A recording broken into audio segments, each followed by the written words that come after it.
School that was nicknamed Black Genocide. The students spilled into the classroom like a neglected fossil fuel, slipping through the cracks of broken curriculums, more fractured than the households they woke from during dusty mornings, filled with the residue of their dreams. The saturated petroleum obstructs the flow of hope, leaving the remains of pessimism caked around the coastlines of their fragile minds. Why would you believe in you when the belief system of your environment is on strike?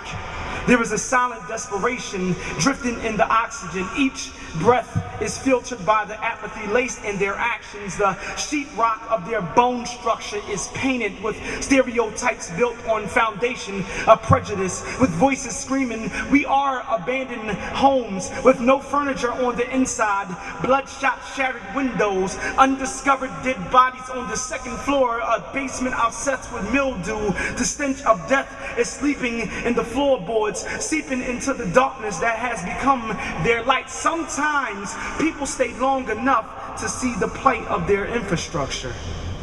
Sometimes they stay long enough to memorize the self-destruction of their body language, the passion behind their paragraphs, the sudden periods that haunt their imagination from fantasizing something more grandiose than this spectacle of sparkled wall that entraps the ambition that they were birthed with. Sometimes people throw basement parties with our potential. They make it rain, clear us out, use us for their mere entertainment, build prisons, pipelines to another nightmare. We just want to succeed. We are afraid of the suicide lynched inside of our ribcage. Watch the lost tribe dance, dizzy in the danger. A scientific method, an erratic, well-composed experiment with periodic tables scratching at the sky to remove the chemical imbalance called failure. What element composed this parasitic pandemonium? Well orchestrated, out-of-tune song we have become, numb spirits whispering in tongues of anxiety. We so concrete and heartless, we so numb with barbed wire tongue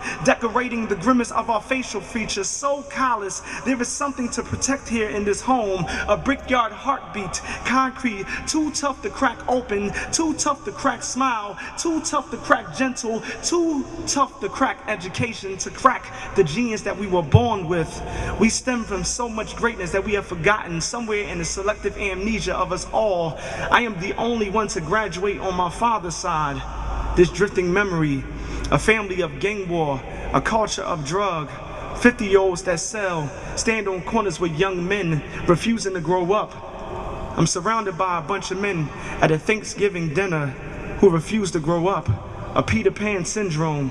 And not once can I mention my degree, because they don't speak the language of a so-called success.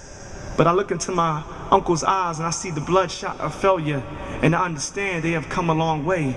And the mere moment that they are still breathing, there is still hope in each sentence that they lay. And one actually yells out, "The city has a heartbeat."